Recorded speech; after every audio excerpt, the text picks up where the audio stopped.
So it's November, and I'm leaving the truck behind me because the road that I'm traveling down is going to be a little more than I want to take that truck down currently, as I haven't put the big tires on it yet. But that's coming. Even then, I don't know if I'd want to go down this with a 250. It could be done, but would it be worth the repair risk? We're heading down to an old village that was lost when a great reservoir was created down here. The wind is howling. We've had our first rain in a while, and we're going to investigate what we've got down here. So come on and join me. I hope your permission slips are in. I don't need your parents calling the school and asking, "Where's my kid?" Or, "I didn't want my kid going out in the woods with that guy. He's crazy." All these things have been said. So I've said before, it's kind of a good thing to be walking around with the camera, narrating my emotions. Because when you're out in the big woods, where I am, you got critters that live here. And you're just basically stumbling through. I'm not hunting right now. I don't have a weapon other than a jackknife, and I brought a tomahawk with me just in case I got to do some cutting. But we're on an exploratory mission, so I don't expect to have to do much of that. My point is, you don't want to be dealing with a critter. Notice this is an old road that once upon a time I remember driving down no problem. Well, not really no problem, but not a lot of problem. It ends with a bridge across the brook. We used to call the Pickerel Brook because it's full of pickerel. My uncle used to bring us down here in the 70s, and we would, using rooster tails and daredevils, catch 25, 30 pickerel in an hour. This was where we all caught our very most fish on any fishing adventure. So this has always been a place that I've enjoyed. Notice the stone wall here as I move along, showing us that once upon a time, merino sheep pasturage, probably merino sheep pasturage. Look at those white pines too, taking over what was once a former field. They're quite large. I mean, they're not huge. I'd say they're 70, 80 years old. And they were in a thicket. I remember when that white pine stand was much thicker than it is today. You can see on the other side of the road, there's also a stone wall. These things are so common for me, getting out here as much as I do and have, that I take it for granted. So I got to be a good tour guide and show you this stuff. And now we come down to an area where we got some hardwood, and you can really see, look at the old gate right there. So there was a road that went down and in, and I'll bet you there's a cellar hole down there somewhere. Although I've never found it. I've explored it, but never found it. There was probably some outbuildings or something. But we're in what was once an old village. Quite a lot of people lived in this little area. Now, there's quite a lot of deer, and there's bear, and there's who knows what, a lot of turkey, probably a lot of other critters too. If you take a look at the size of that white pine, split white pine right here. Holy cow, one just went down. That wind. If a tree falls in the forest and there's nobody around to hear it, does it make a sound? Well, it made a sound for me because I was here. But if I hadn't been here, would it have made a sound? Hey, check it out. There's another edge of a wall where there would have been a road going in. You can see there's still grass on the ground there. So that was certainly a pasturage that we're looking at there. Big pasturage. Now that's facing north. The other side of the road here is a south exposure. And look at the line of sugar maples going up the hill, old sugar maples. And they're long since, they haven't been tapped in a long time, these guys. These are big, and some of them are probably 200 plus years old. There's always been something cool to me about walking through an old human settlement like this. And people haven't been here they haven't been living here for 85, 90 years now. And it wasn't like this was a thriving area. We're up in the Berkshire, so we're in an area that it's always been hard scrabble. And right here, between these two sugar maples, we can see an old road or driveway heading up. So let's go investigate. Now, this land was taken by eminent domain long ago to build a reservoir for a really big Western Mass city. There's only two, so you should be able to figure it out. Right here, you can see what was lost. And this is a big cellar hole foundation right here. Sprawling, big, beautiful cellar hole foundation. Look at that. I've always looked at that flat rock there and thought it reminded me of a gravestone. It's probably just a threshold. You can see that for years, people threw their old trash in here. And maybe they threw their old trash in here because they had a little bit of a grievance losing their property to a city watershed that would be supporting a city 30 miles away. You figure you live way out here and you're not going to have to deal with the city types. And here would have been the doorway down into the excavated cellar foundation. Notice how old the trees are, these maples growing in the actual cellar footprint. Remember that when you look at these things, the farm was a lot larger than the actual cellar hole. So as I look out here and I see this flattened area, it's very possible that this would have supported a porch where I'm standing, or a porch linking itself to a barn or something else. You look at New England farmhouses and you will see that they are very sprawling. They're a collection of buildings, and that's because New England winters, once upon a time, were really rough. And you know what? You could connect up your buildings. You didn't have to go out in the snow.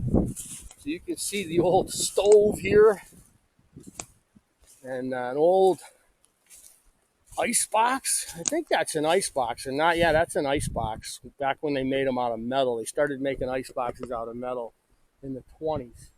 So you put the ice in the top, and then it would cool. You know, convection currents, cold air sinks, warm air rises. You'd have to replace the ice every week or so. And that's why there were a lot of ice ponds, and there was an entire ice industry to support ice boxes like that. And you can see if we were to dig around in here, I'm sure we'd find some pretty cool stuff. But like I like to say, I think there was a bit of passive aggression going on here. They just left it. Or they came back later when the community that they had moved to required them to pay a dump fee if they wanted to discard any kind of durable good. So they figured, they'd just throw it in their old cellar hole. It was their property once upon a time anyway. And I'm going to stumble around a little bit carefully now, and I'm going to look for the old well, because there's typically an old well near any home. And I honestly don't know where this one is. It's possible that they capped it. It's also possible that it was filled in. You got to be pretty careful. See a pile of dirt right here. Now, is that the old well? Was it filled in? Interestingly, I don't see a lot of bricks in here. A lot of times you'll see the remains of a brick fireplace, chimney. You do see a mound right there, so that was probably the basement. Basements would be a area that was meant to support the weight of the chimney. So if you had slabs, you put down slabs on the earth, and then you'd put rocks, and then you'd put some sand and gravel, and then some more slabs, and that would bear the weight of your chimney, which would be the heaviest part of the home. No well is sticking out. We do have something somebody found a long time ago and hung it there. So I'm going to walk down and across the road, and you can see across the road right here, there's a rock wall, and it's actually a really good example of a pasturage wall because you can see it's high and thin. So we'll walk over there and investigate. There's another cellar hole right over here, so we can see that. And you see stone wall stops right there. And then there's an open space here. And that's because right over here is a cellar hole. Again, I'm going to be careful. I don't need to tumble down a well. Now, some of my subscribers have asked me about wells, like, should I, if I find a well, should I mark it? Should I cover it up? One gentleman suggested that maybe we stand some logs up. We don't want to cover it with wood, because if we cover it with wood, that's going to end up rotting. And it's basically creating a trap for someone. Hey, look at that. Now, if I were hunting, I'm looking at a scrape right here that a buck has done not too long ago. He's kicked the leaves out and he's urinated in this because he's trying to say to the does around here, here I am. Anyways, you can see where he kicked the leaves out that way. And so here's our foundation. This isn't as large as the other one, but you can see nonetheless it was a home. You can see the path down in, probably stairs, old trees that are growing. These are 80, 90-year-old maples right here. And again, you can see how it's raised up right here. And you can see, if you look carefully, it's raised here and around so that the actual outline of the house is much larger than the cellar hole itself. The home I live in currently, 1830 farmhouse, has got a cellar not much larger than this. Most of what my home is built on is crawl spaces, and I'm sure that was true here. I'm interested, as I look down, and I'm walking down in here, I'm interested in this white piece of quartz right here. That's a really nice looking stone. I wonder what that was used for. Be something you'd like to get out of here. But again, I see no bricks. I see no sign of bricks. It's possible that when this land was taken, the people said, hey, I'm bringing the bricks with me. Now, during the Great Depression, bricks were valuable. And if you didn't have to waste them, you didn't waste them. We're walking back here into the backyard of the property. This is an area where you might have had a well. But again, I don't remember ever finding one here. Doesn't mean, oh, there it is. I didn't find one because this well looks like it's either been capped or filled in. You can clearly see the outline of the well here, and you really want to be careful messing around on this. Let me get down and scrape away. Yeah, this was filled in, or the cap itself is filled in.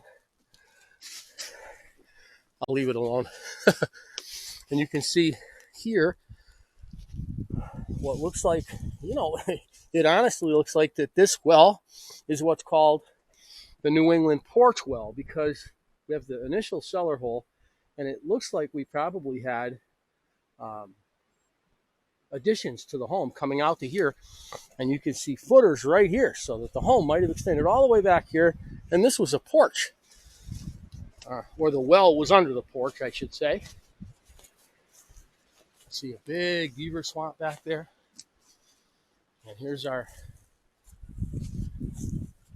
stone wall. Now, to identify what a stone wall was used for, you can look at the stone wall, and typically a stone wall like this that's on the narrower side and stacked high is a livestock wall.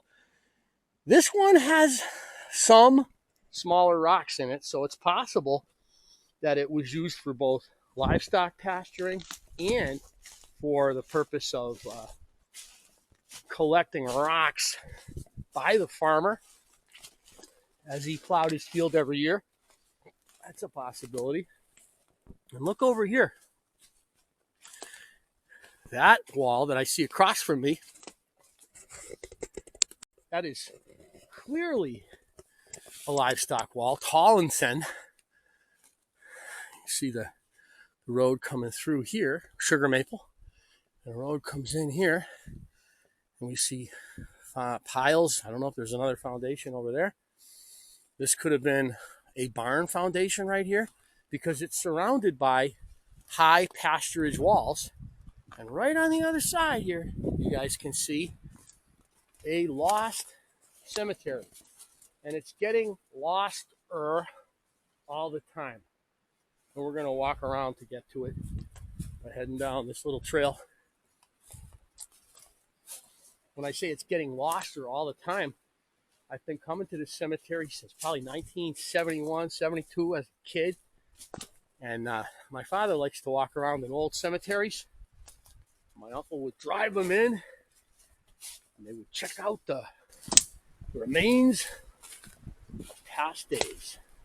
Ooh, what are we looking at here? Polypore. Probably edible. But I'm not in the mood for collecting mushrooms. And here we are. Really cool old cemetery. And you can see, when I remember stumbling around in here the first time that I found it, it was all grass. But you can see now, it must have been a good mast year for these white pines, because you can see all of these white pines. And the cool thing about a white pine is you can count how old this guy is. Okay, so I come down here, and they put out a limb whorl every year, right? So if I go down to the bottom, 1, 2, 3, 4, 5, 6, 7. This little guy is 7 years old. And next to him, I got 1, 2, 3, 4. He's 4 years old. So white pines can be dated like that, especially when they're small and you can assess the limb whorls. Look at what we have here. A couple of the citizens of this community. Look at the really old stones here. Looks like they were made on sandstone slabs. Barely readable. I'd have to rub them. Levi, the son of Lyman.